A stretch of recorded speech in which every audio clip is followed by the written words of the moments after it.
meeting to order, to call the roll. Commissioner Collins. Here. Commissioner Martinez. Here. Commissioner Almeidas. Here. Commissioner Miller. Here. Commissioner Jones. It's not present. Commissioner Ryan. Also. Commissioner Bajor. Here. All right. You. So we have one item with notice of intent for to fill and stabilize the southern embankment of Fort Brook. Address and roads and issues, addressing encroachment upon whom storm drop forward is the applicant. Yeah. Who's the board? Yeah, that was on the. I have some additional for these, it's like some of this, I don't know, just. Okay. This is what's on the screen.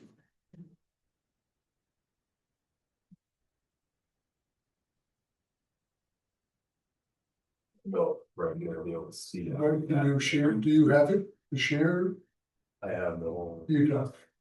If you have it electronically, we can also do it via, I have the application you sent me. So I think one of the attachments I sent you, I believe, was just this sheet the site presentation. in the email, but that's If okay. not, What if you brought it over here? Yeah, we can move it. oh, certainly. Sorry.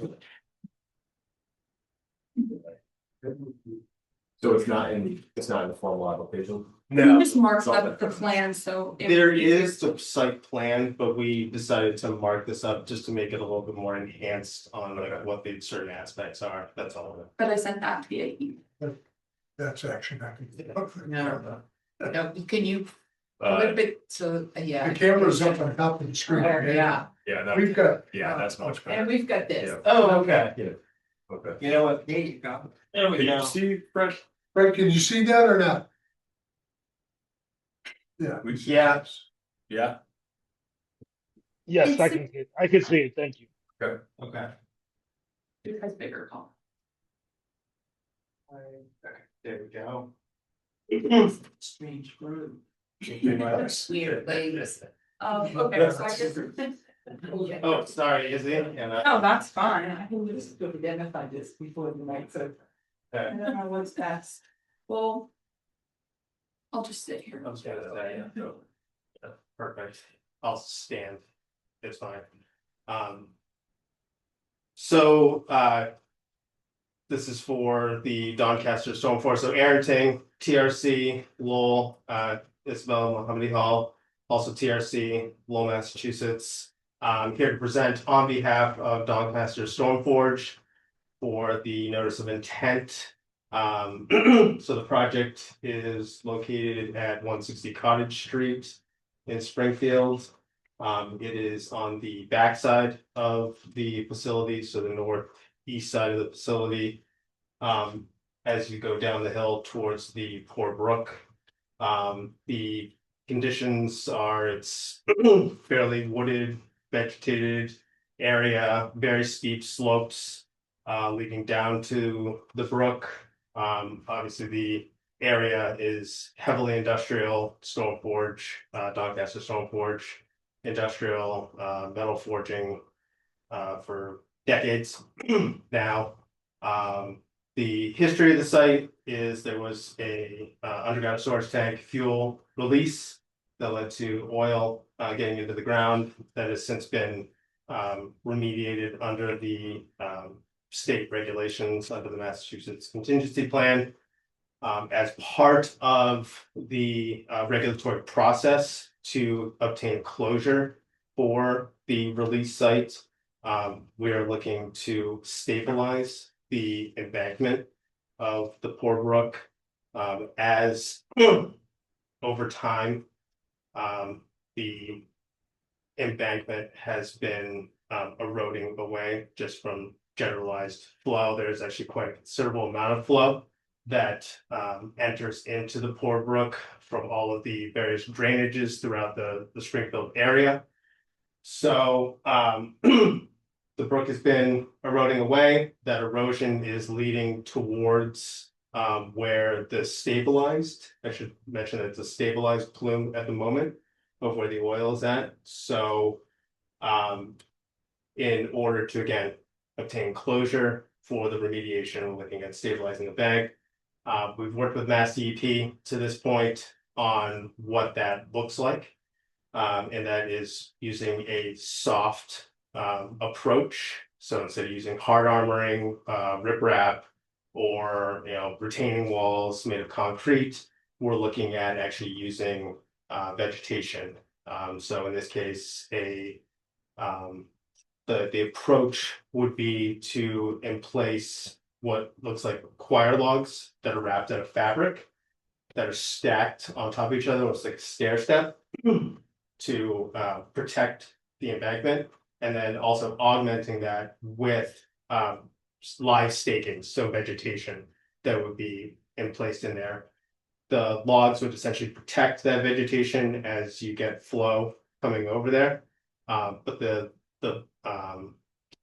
purpose and really the objective is to allow that vegetation to grow, to populate, and that becomes your protective measure against any further erosion along the bank. And that would happen on both the north and the south side of the bank. In the drawing, in the plans, it looked like there was, I could see where you're putting them into it, but what was the layer that you had in between? It looked like a layer of vegetation. So In between, is that fabric that gets staked down. So you put one log, you kind of roll back some fabric, then you place the next log, you stake in the fabric, and you just keep kind of pinning it all together is the best way that I can describe it. And so then the vegetation is really on the outside of. also the fabric must have been green, that it looked like vegetation in Yeah. between them. Yeah, The fabric itself must be a green. lot of times it's, you see them as they look almost like those burlap sacks that you Yeah. see around, like you get it like your Home Depot or your Lowe's around the ball of the shrub or tree. But some of them can be green. Let me see. In terms of implementation of this work, so we will need to, because of the considerable hillside that we're looking at, we need to access the site, so we will be putting in a temporary gravel access road. And we've talked with a number of different contractors because the steepness, this is almost, in all honesty, it's about a 1.5 to 2 to 1 slope here. So somewhat challenging to get down there, but we're working with contractors to make sure that this is a safe and approachable method to getting the equipment and also the materials down to the work site and to the Poor Brook. And I do want to also mention that this is going to be temporary. So at the end of construction, we're going to loam and seed the gravel, still leaving it in place so that if we do need to go down there for any purposes, so like maintenance or anything that should happen operationally that needs to happen with these what they're called bio-D blocks is the term for the soft vegetation stabilization measure. But we're looking at seeding it, loaming it, and restoring it to a pervious surface after we're done, but still leaving the gravel underneath, so in case we do need to get in there, kind of clear a path and go down with the vehicle.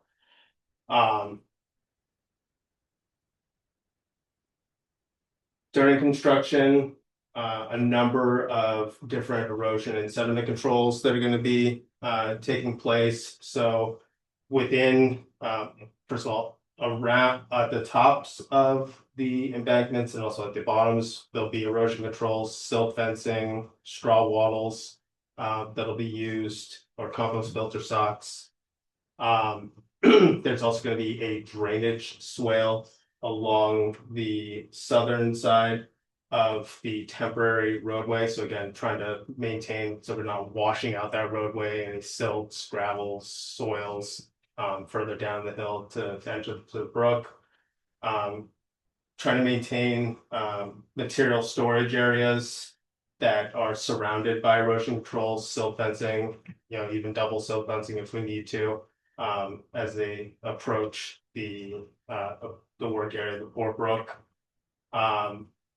Looking at temporary dewatering dams, so using silt bags and placing both upstream and downstream, and having the contractor actually pump the water in and around the work area. And what we're looking at is, and also from the contractor's perspective, should there be an event in which that area gets flooded, say the water comes up and over the sandbags, they'll go ahead, pump that into a fractionation tank, let it settle out, possibly put it through some filter bags before discharging it onto the other side of the Port Brook. I think there's any other components here to speak of. We did notice when we were looking at this project a year and a half ago now, the abutter has a discharge pipe to the north that is on their property that does discharge water and comes down, again, on the other side, it's a very steep slope as well, comes down the hill and actually makes essentially a gully. And has really washed out a section of the Port Brook on the northern side of the bank. So in order to mitigate the flows that are coming down the hill, we're looking at putting in like a level spreader to mitigate those heavier flows, to really spread out the flow so that it's not washing and become more like a concentrated flow that's going to cause a lot of undue erosion again on this northern side of the bank that we're ultimately stabilizing. And Dan, I don't know if there's Okay. anything else that you Yeah. need to Yes. add to that. Yeah, so Sorry. I'm just gonna touch on some of the Wetlands Protection Act items. First of all, we filed as a limited project under the MCP, mostly because of some of the things that Aaron said, but also we're doing this to achieve a permanent solution at the site in order to close out the MCP process. We did the wetland delineation in March 2022. We have gone back multiple times because the bank is eroding at a pretty quick speed, and so we've had to go back and adjust some of the bank flags a few times since that original delineation. As for resources, we have brook, we have land underwater associated with the Port Brook, inland bank, we have 25-foot riverfront area, 50-foot undisturbed buffer, as well as the 100-foot buffer zone off the inland bank. For impacts, we to do that mostly for the access road, we do have to remove 14 trees. We did go on a site visit with Adam and the tree warden and determined that a tree permit would not be required for those 14 trees that are being removed, but as part of the restoration process, we will mitigate the impact by plantings and other things. And we have in our plan set, there's a landscape plan that kind of outlines locations and species and things like that. Specifically as for impacts, we have for inland bank, we have 250 linear feet of permanent impacts. And that's from the grading and the installation of the soil lifts.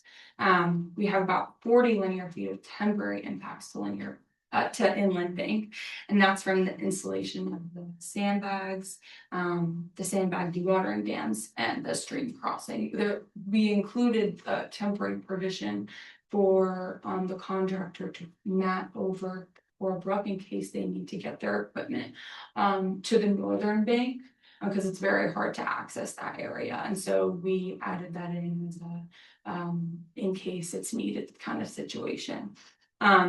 For the 25-foot riverfront area, we have about 9,800 square feet of temporary and permanent impacts.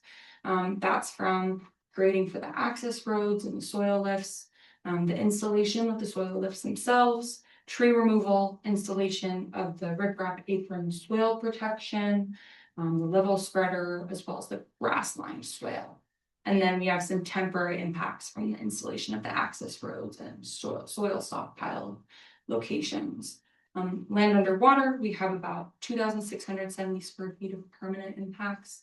That's from the regrading the bottom of the stream bed, which is required for the soil lifts. We have about 300 square feet of temporary impact, and that's from the sandbag dewatering dams and the potential temporary matting. The 50-foot undisturbed buffer and the 100-foot buffer zone have somewhat similar. The impacts are from similar activities. We have about 11,800 square feet of permanent and temporary impacts to the 50-foot undisturbed buffer, and about 15,700 square feet of permanent and temporary impacts to the 100-foot buffer zone. And those are generally from permanent impacts or from grading, the access road, tree removal, installation of the grass line swale, and the level spreader. And temporary impacts are mostly from the installation of the access road. Aaron did go over some of the best management practices. We will also ensure that there's proper treatment of any groundwater or surface water from petroleum impacted areas, and that will all be conducted in accordance with the NIPD's dewatering general permit, as well as in compliance with the MCP. There will also be soil and sediment management best management practices associated with the requirements of under the MCP as well that will be applied, and those are described in the application. Some of the plantings I just wanted to mention include brush layers and understory plantings, live stakes, kind of like what Aaron's saying, live stakes used for the royal log installation, and then we also plan to plant some deciduous trees as well, and those are outlined in the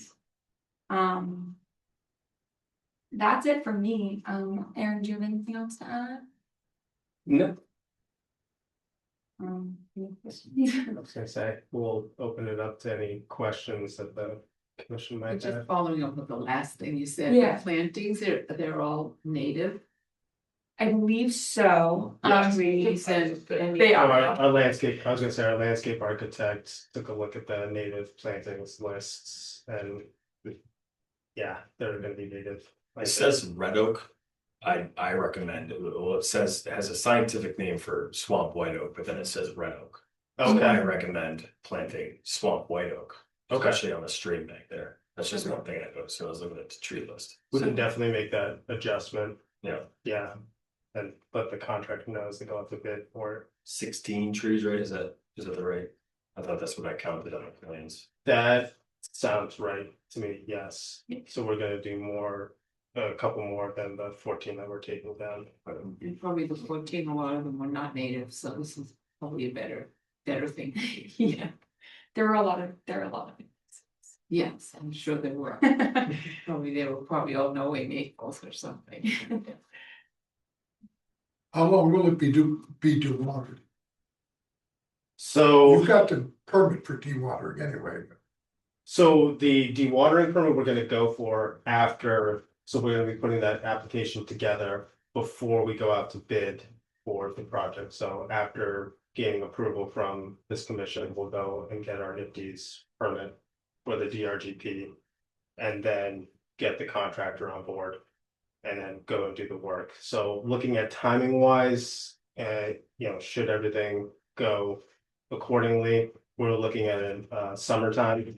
2026 of the start for construction. And then what we figure is a couple months for the contractor to do this work. So to answer your question, 2 to 3 months probably for the dewatering. We're also getting a PCM from Thanks, Izzy. that we're submitting imminently. Hopefully tomorrow. So the contaminated soils, you said some of them were gonna be on site, some of them are gonna be sent somewhere. Where are they being sent? So that's gonna be determined based upon if we encounter contaminated soils. So they'll be handled under the MCP. and sent to a licensed facility. It's gonna depend upon the analytical data of where they get sent to, whether it's an in-state or out-of-state landfill. And the ones that are on site, they're gonna stay inside or? The contaminated soils or the fill materials that we're gonna bring in to The contaminated soils. the contaminated soils, so if they can reuse them, if they're suitable for like structural fill and fill materials for the stabilization measures, they'll try to maintain and just reuse that material on site. It already exists on site, so just keeping that material and instead of having to ship it off site and send it to a landfill. So that'll be the focus with respect to the contractor, but if they do need to ship it off, we'll have to do an analytical sampling to figure out where it's gonna go. Which is determined when you analyze the soils themselves, as you're taking. Right. Based on what I'm seeing, it looks like it's gonna be inevitable that you're gonna come across Yeah, these contaminated because of how close you're gonna be working towards that. Right. And I will say this, the contractors that we have started to solicit are ones that also have remediation under their qualified remediation contractors as well. So they'll have their necessary safety protocols, they understand, the analytical sampling and the proper handling of the material and making sure that it goes. And we'll be doing the same thing as well, because it'll need to be done again under the MCP, under the oversight of a licensed site professional to manage the contaminated soils. So all of that's gonna have to be done under the regulatory process.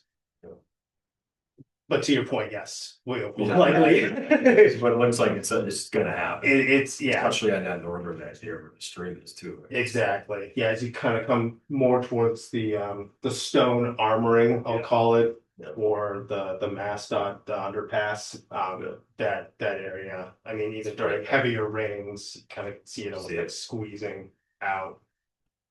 So, And who's gonna monitor this afterwards? so the monitoring will be done by the owner. And we'll have an operation and maintenance plan TRC will prepare. And that'll be used for the owner to do all the maintenance and necessary operations for this stabilization measure. We'll also need to be inspecting to make sure that the growth does occur. There will probably be some contractual obligations for the contractor as part of the contract documents to ensure that they do get growth and if they need to come back and replace anything, trees, vegetation, etc. Cause the work's gonna be done in summer, it'd be really hot. Yeah. We have a drought, dry spell. Yeah, so if you look at it, so if we started in August or October, it could go into October, November. So at that point, it'd be more fall, so the plantings will be done by that point in time. Hopefully it says take 2 to 3 months, but that seems a little quick for.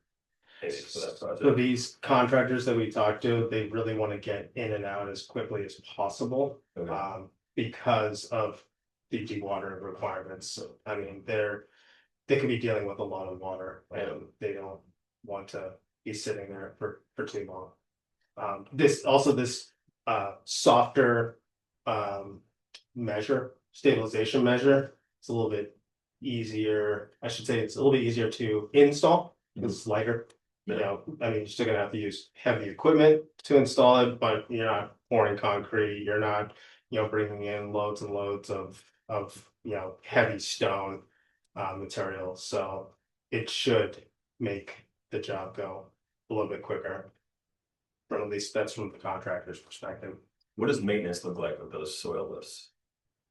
So there's not, making sure that the soil lift itself hasn't, come undone or jarred, that there's not any real undue, tears within the fabric itself. It's more about the vegetation, making sure that vegetation stays in place and isn't getting washed out. That's really, I think, the biggest focus of the maintenance is for them. And then the monitoring wells, you're removing some of the monitoring wells from the road, right? Is that? Correct. So those monitoring wells, will they be replaced? To my understanding, no. We've talked with the LSP, those monitoring wells are not needed for compliance with the current state of the temporary solution that they're under for the MCP. Okay. What's the spacing of the vegetation planting on the material itself? Because obviously you want it close enough so it grows, doesn't allow invasives to get in there as quickly as possible. I think it's actually shown on the detail of the drawing. I'm not, Izzy, do you wanna? Yeah, man, grab. Yeah, I think the original plans I have. Yeah. Yeah, so the manufacturer had given us kind of their take on spacings and density of plantings, also types of plantings that they generally like to see.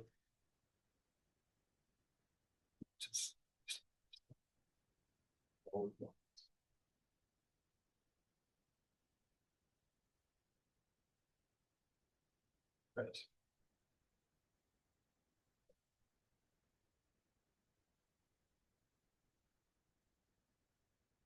This is a very long. Yes. Yes. It gets attachment 60. B. That's, So once you get to the big sheets, yeah, yeah, I think down a little bit, yeah, right. So this is the plume right there. no, so this is Oh, wait. project. Oh, sorry. Here we go. Yep, Close enough. this is it. Yeah. You're looking for sheet, oh, actually, Oh, sorry, back back up, up. sorry, yeah, landscaping, detail, B13. B13.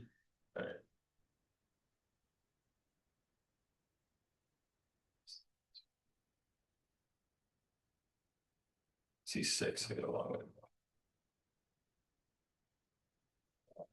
You're coming up to it though. 12, 13 right here too. Here we go.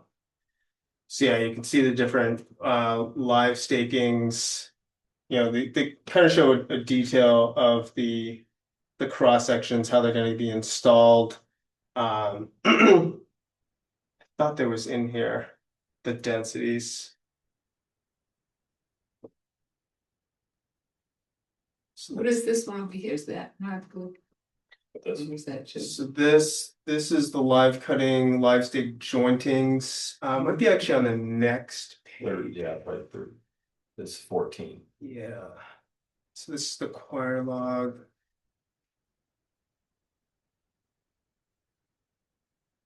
Oh, you just see what's going. It's fun to watch it. I'm gonna have to get back to you on that with their typical spacing. Could be on the landscape sheet, like. Oh, it could be on a schedule. So our landscape architect might have done a schedule. So if you go up more, Adam, sorry. Yep. To be jumping around here. What sheet am I looking for? You're gonna be looking for the erosions, you can actually scroll to the right. And then go up. Let's see what sheet we got here. Hold on. Keep going past the detail sheets. Oh, it's I up, think right here. down one. Yeah, here we go. This one? Yes. Right. Here we go. Do they have? It says install 3 live stakes per. And There we go. Right there. So that's your density. So 3 live stakes per every 10 linear feet of the bio D block, the core level. Spaced. Yeah. Roughly Yeah. on center, yeah. Yeah. And so that's That's in pretty- each choir log also. Mhm.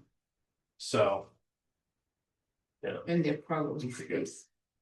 they'd Well, be, yeah, they wouldn't be just they wouldn't one be- row, one row, Right, one they'd be row as you go alternate. up and down. It would be So that kitty, that would kind of take the kitty 3 cornered from feet, each then other. half of it, Yeah. if they do. Staggered. Yeah. That's the word I They was looking for. stagger it then, Yeah. yeah. And actually I think the very bottom of this has. If I'm not mistaken, it has more information on Oh, yeah. the. soil list. As a, So these are the ones that we've currently spec'd out. Those are Yeah, the ones as a that hold it back. yeah. Correct. Let me see if there's, okay, yeah, so it's these 2 pages right here. Yeah, Yes. those are the stakes.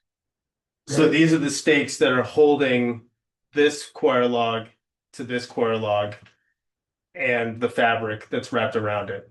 So each time you have a stake, it's really holding that fabric to the Right, next see, coir that's log. the one where, see the, like, the No, third not one up, live stick. the green in between, it looked like there was, you were putting right just above there at.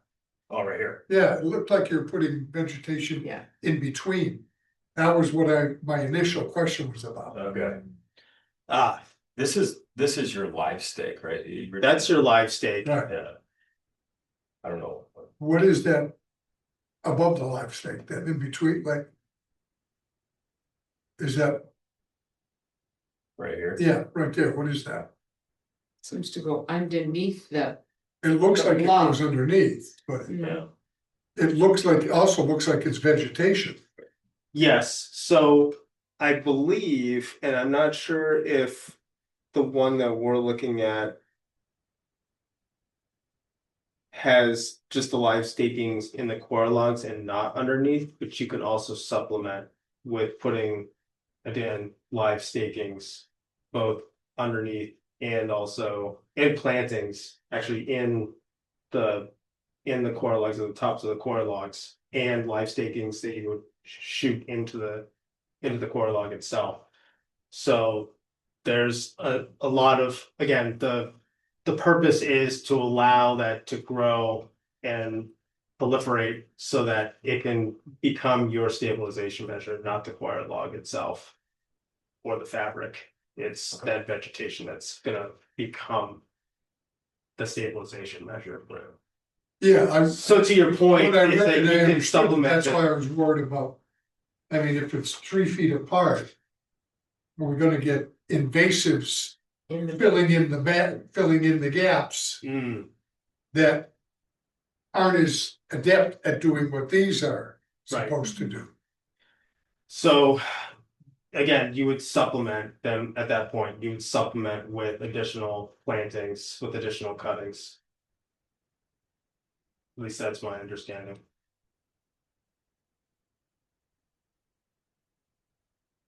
They look so much closer in that picture, Yeah. the first picture, don't they? You can do 9 to 12 inch spacing on them. 9 to 12 inch. This is as close as you can get. Yeah, because You we're can doing bring- about you can bring 3 it up. times that. Yeah, Yeah, that's what it fits. 9 to 12 inch makes sense. Yeah, and you can go in between the layers because it's a hill, so like.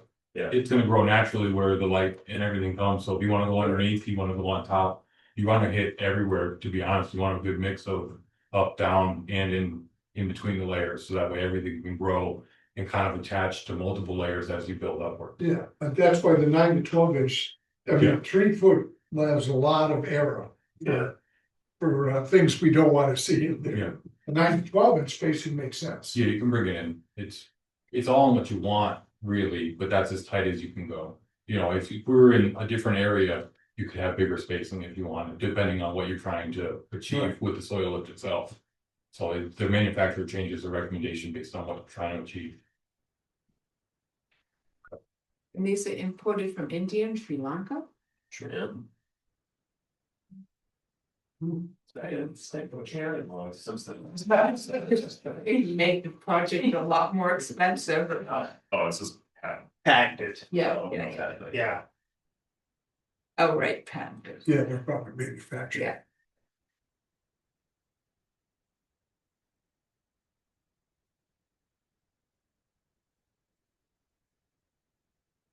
Adam, are you gonna recommend any special conditions other than our standard type order? Yeah, that's what I'm going through right now. So, the stockpiling of soil Mhm. and from what I read, it's gonna be on the west side, like on the map right there. Yes, on the flat, low spot. Again, this is where talking with, the contractors, they were like, we want to do live loading.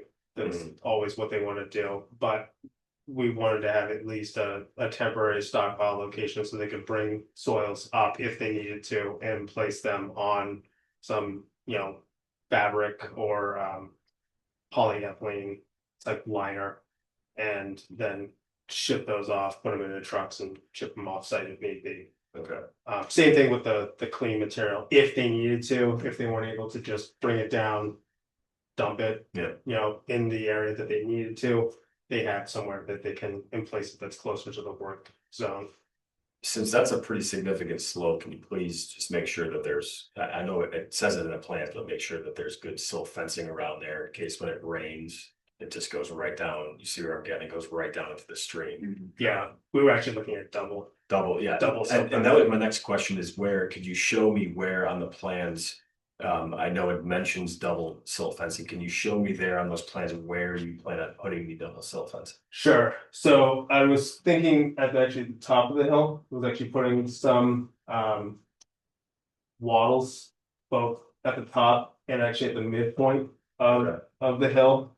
And at the bottom here along actually kind of almost where the fencing is going to be reestablished is actually putting double silt fencing here and also over here at the end of the access road. So again, anything that comes off kind of hits our disturbed area will capture those sediments until we can stabilize the area. Okay. And then on the northern side, same thing, is actually having double row silt fence all the way along where we're going to be disturbing on this northern side. Actually where this purple line is. Yeah. That's where we're planning on putting double silt fence. And then, yeah, the soil. And then silt fencing around the Yeah. soil stockpile as needed. Okay. And then maybe talk a little bit about the level spreaders you got going on there. Sure. So this level spreader here is to take into account any stormwater that flows off of this portion of the hill, enters this small 1 foot deep swale. We're gonna actually put in a couple stone check dams. Because slope, really trying to arrest and slow down that water rather than having it, cascade out here and then shoot off into our biotech blocks. We gotta have it kind of slowly make its way out here and then make its way over to the biotech blocks and then into the poor brook. Same thing over here, this level spreader on the north side. So based upon the flows, you can actually see with the existing grading where the water ends up. So those are again sized based upon federal highway requirements for riprap aprons. So we're looking at the intended or expected flows. We had done some small monitoring or modeling, I should say, to design those aprons and oil spreaders. Right. Great.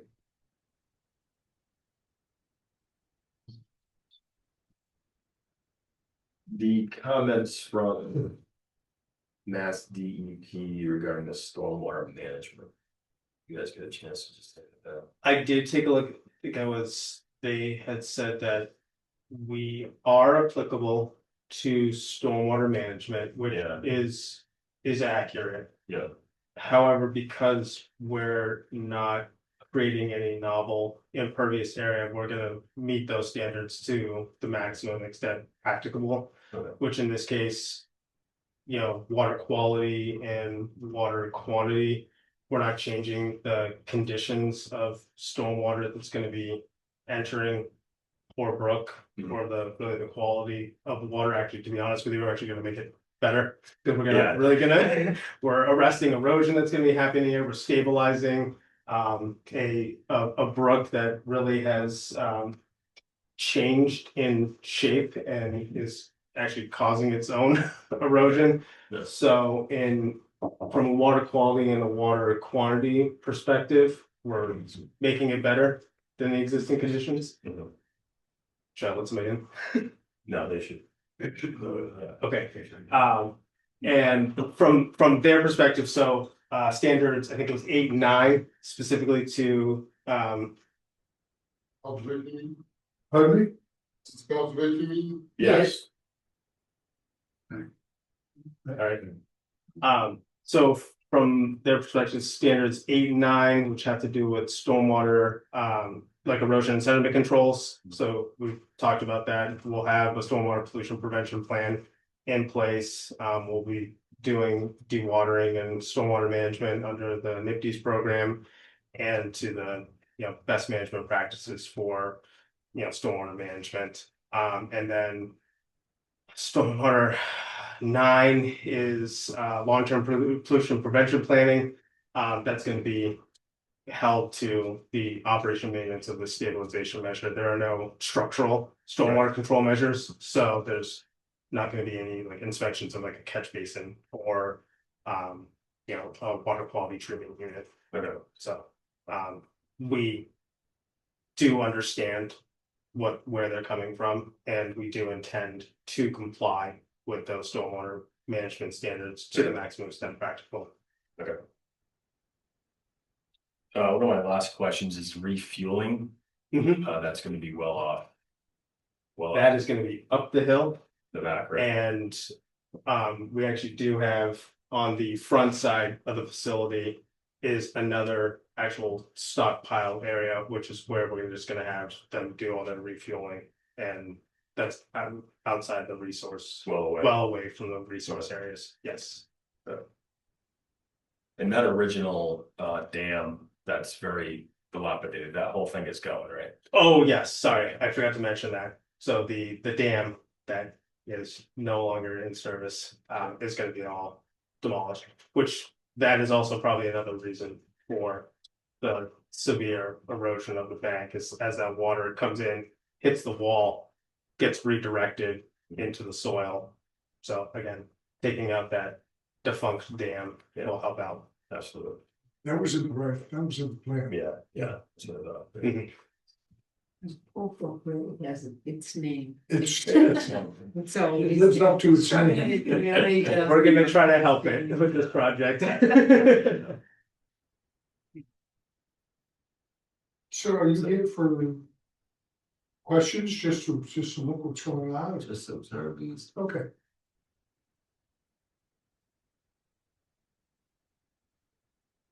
So are you gonna have any special conditions other than our standard order, do you think, Adam? I don't, unless anybody could think of anything, Officer wants to add to something else, I don't know. Because our standard would call for you submitting all the permits and everything to us anyway. Yeah, We don't need to do a special for that. I'm probably notifying you before we go and implement it. That's one of our standard orders. Having Yeah. signage and. I would like to at least go see everything, kind of how you set it up right before you start. I think that's pretty fair to ask, so. Oh, definitely. Yeah. Yeah, and we can provide schedules and anything else. Yeah. The commission needs to understand. Yeah. How and when we're gonna implement the work. Our standard order has grown to be pretty inclusive over the years. There's not often a need for special orders.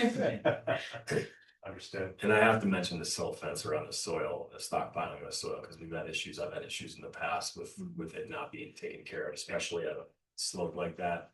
When it rains heavily like it has done recent years, it can really push a lot of soil downstream, especially if that soil is going to be worked around machines, it can go right into the stream, so. We'll swap inspection, Okay. Correct, so. yes. So there will be periodic stormwater pollution prevention planning inspections that will need to occur. The contractor will also need to provide us with, as part of the contract documents. I generally like to have them provide us with their stormwater control measures and their plan of action, earthwork, procedures, soil management procedures, so that'll all be taken into account. Go ahead. To be honest with you, I'm really hoping they don't actually need to use this area and they only need to use the area that is on the front side, outside the resource area. Right. Or any stockpiling or materials, equipment, any of that sort of stuff. Yeah, because it shows it as being pretty close to where the Yeah. it's gonna be. When we talked to a couple contractors last winter, they did ask if we could try to get something down there in case this was Yeah. like a contingency upon a contingency if they needed to place something there, just to show the commission that there could be a possibility that we would need to stockpile something there temporarily for, you know, the day, if that. I got you.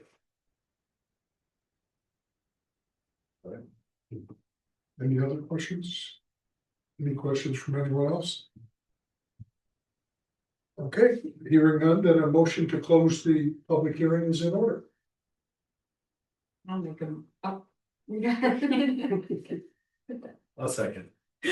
Okay. Commissioner Collins, Yes. Commissioner Martinez, Yes.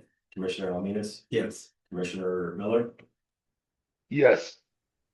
Commissioner Bonjour. Yes. So the public hearing is closed, and since there won't be any special, we could vote a standard order right now, Yeah, so. I'll make a motion to issue a standard order of conditions. I'll second the motion, I'm sure standard order. Conditions. Commissioner Collins, Yes, Commissioner Martinez. Yes. Commissioner Alminas, Yes. Commissioner Miller, Yes. Commissioner Bonjour. Yes. Excellent.